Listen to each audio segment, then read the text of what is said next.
네, 반갑습니다. 지금 현재 되고 있는 그 의혹이 제기되고 있는 대통령실에서의 회의 그리고 대통령의 경로, 국가안보실 회의로 알려지고 있는데 여기에 배석자시잖아요, 그죠? 대개 일주일에 한 번씩 배석을 하고 있습니다. 네. 그 외에 또 어떤 배석자들이 있었습니까? 어떨 때는 비서실하고 같이 보고를 드리는 날도 있고 분리해서 하는 날도 있는데 보통 안보실만 따로 할 경우에는 1차장, 2차장, 3차장 그리고 필요하면 일부 비서관이 같이 할 때도 있습니다. 네. 마이크 잘 안 들립니다. 좀 조용해 주시고 마이크 좀 가까이 주십시오. 네. 예. 그러면 그 회의 자리에서 대통령이 경로하셨습니까? 언제 어떤 회의를 말씀하시는지 7월 모르겠는데 31일 회의 말씀드리고 있습니다. 그날을 정확히 적시해서 제가 기억은 못하지만 보통 안보실 회의에서 경로하신 적은 없습니다. 보통 없는데 그날은 했느냐고요. 그날도 정확히 무슨 주제인지는 기억은 안 나지만 여름 휴가 직전 당시로 기억을 하고 저희 앞에서 화를 내신 적은 없습니다. 그러면 이런 일로 사단장 처벌하면 누가 사단장 할 수 있겠냐 류의 내용을 들은 적이 있습니까? 저도 없고 그 주제에 대해서는 제가 아는 바가 없었습니다. 아는 바가 없다는 거는 있었을 수 있다는 거예요? 아니면 내가 못 들었다는 언론에서 겁니까? 하도 많이 나와서 이 사건을 알게 되었습니다. 그러면 그 대통령이 경로했다는 것은 본 적은 없고 네네, 들은 적도 없다. 그렇습니다. 그러면 어느 자리에서 대통령이 경로했을까요? 제가 보지 않은 사실에 대해서는 제가 대답을 할 수가 없습니다.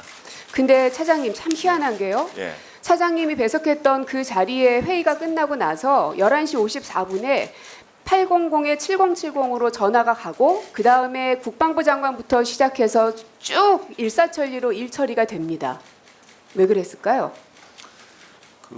그것도 제가 잘 모르는 내용이고 어쨌든 그날 점심 합리적으로 이전에 우리 회의가 생각해 끝났을 봅시다. 것인데 합리적으로 생각을 해보면 네네. 회의가 끝난 바로 직후 시간대에 대통령실로부터 걸려온 국방부 장관에게의 그 전화로 인해서 모든 것들이 일사천리로 진행이 됩니다. 이상하지 않습니까? 누가 어떻게 누구에게 전화를 했는지는 제가 모르는 얘기지만 대통령의 입장에서는 궁금한 게 생기면은 어떤 실무자에게건 수시로 전화를 하시는데 그 전에 이루어진 안보실 보고에서 이 사건이 보고되지는 않았습니다. 대통령이 수시로 누군가에게 전화는 하신다. 그러면 대통령께서 전화하셨을 수도 있겠네요. 평소에 일하는 방식이 궁금하면 물어보시는데요. 그날 일과 이 사건이 서로 연관된다고는 제 지식에는 지금 연관이 되질 않습니다. 그날은 무척이나 중요한 날이었습니다. 그리고 7월 31일에 그 회의 이후에 800에 7070 전화 이후에 국방부 장관이 움직였습니다. 누가 전화했길래 국방부 장관이 움직였을까요? 그거는 제가 판단할 사항은 아닌 것 같습니다. 들어가십시오. 네. 안보실장님 계시죠? 800에 7070이 안보실장 번호라는데 맞습니까? 그 제 번호 아닙니다. 아닙니까? 예. 그러면 안보실 보좌관실 혹시 번호입니까? 아니요, 그 제가 알기로는 저희는 4자로 시작하는데. 그렇습니까? 그러면 비서실장님께 여쭐까요? 비서실장님 800에 7070 번호이십니까? 처음 듣습니다. 처음 듣습니까? 예. 말씀 잘하셔야 됩니다. 네네네. 왜냐하면 이미 대통령실에 있는 여러분들의 그 번호를 명함을 제가 통해서 기억하지 못하고 있습니다. 모든 번호들은 다 기자들에게도 가 있을 겁니다. 명함에 다 네네네. 적혀 있기 때문에. 지금 말씀하신 그 번호를 기억하지 못하고 근데 있습니다. 어쨌든 비서실장님 번호는 아니다. 네. 비서실장님 번호도 아니고 안보실장님 번호도 아니고. 그러면 대통령인가요? 그 대통령실의 전화번호는 기밀상 외부로 유출할 수가 없게 되어 있습니다. 확인할 수 없다는 얘기겠죠. 자, 윤재순 총무비서관 나오셨죠? 잠깐 마이크 전달해 주십시오.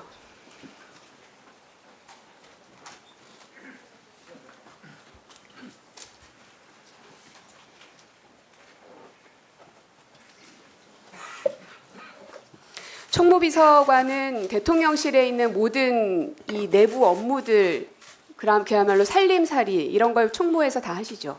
예. 네. 전화번호가 이 800의 7070이 도대체 누가 전화했냐, 그리고 어느 방에서 쓴 전화이냐. 저는 사실 안보실장 라인을 좀 의심을 해봤는데 4자로 시작한다고 말씀을 확인을 해주셔서 결국 안보실은 아닌 겁니다. 그리고 비서실장 방도 아닌 겁니다. 그럼 지금 큰 덩어리 2개가 제외가 됐습니다. 그럼 대통령실 집무실인가라는 이제 의심을 갖고 있는 겁니다. 지금 대통령실에서 쓰고 있는 여러 회선들이 있죠. 예. 네, 회선 관리 어떻게 하시죠? KT에서 직접 합니까? 그거는 국가안보와 무슨 대통령실의 국가안보입니까? 보안 관리에 관한 사항이기 때문에 그거는 말씀드릴 수가 없습니다. 아, 이 회선 관리는요. 대통령실과 같은 중요 기관은 물론이려니와 일반 회사들도 KT에서 직접 하지 않고 이 사설 교환기라는 걸 설치해서 거기서 일괄적으로 합니다. 맞습니까? 그것도 말씀드릴 수 없습니다. 그러면 뭘 말씀드릴 수 있습니까? 제가 답변할 수 있는 사항을 질문하시면 그러면 성심성의껏 답변하겠습니다. 이러한 회선 관리 업체라든지 계약 이런 것들은 다 총무에서 하는 거 맞지요? 그렇습니다. 네. 그러면 이 전화 회선이 재배치됐다는 이야기가 있습니다. 들어본 적 있으십니까?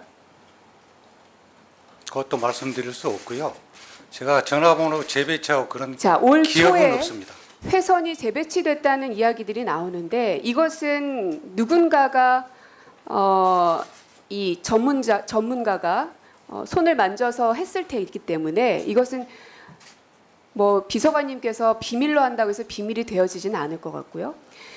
이 사설 교환기를 관리했을 업체가 분명 있을 겁니다. 그 계약 관계는 당연히 총무비서관실에서 했을 거고요. 통상적으로 이런 업무들은 다 총무에서 하시잖아요. 맞죠? 많은 계약이 이루어지고 있는 것은 사실 많은 계약이 이루어지고 있고 그 가운데 이것도 충분히 총무밖에는 할 수 없는 일입니다. 그러면 이 회선이 재배치가 됐는지, 만약에 재배치한 게 확인이 되면 이거 증거인멸입니다.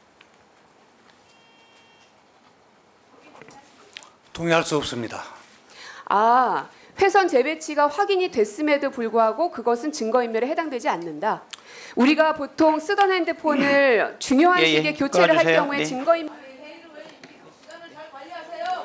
자, 마무리해 주시기 바랍니다. 고민정 의원님.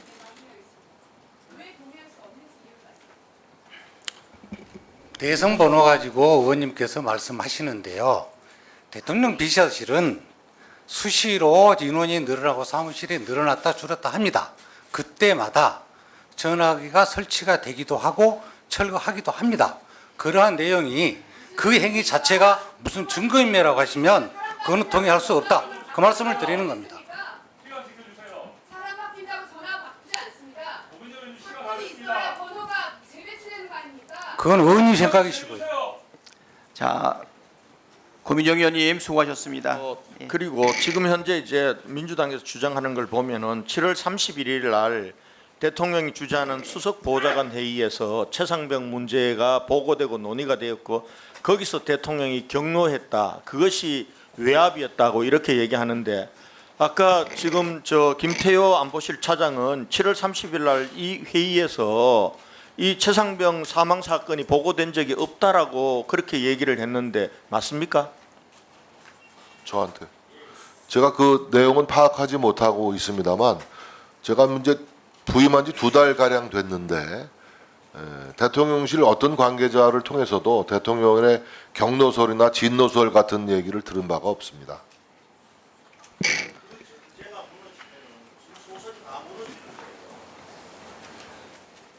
네, 권영진 의원님 수고하셨습니다.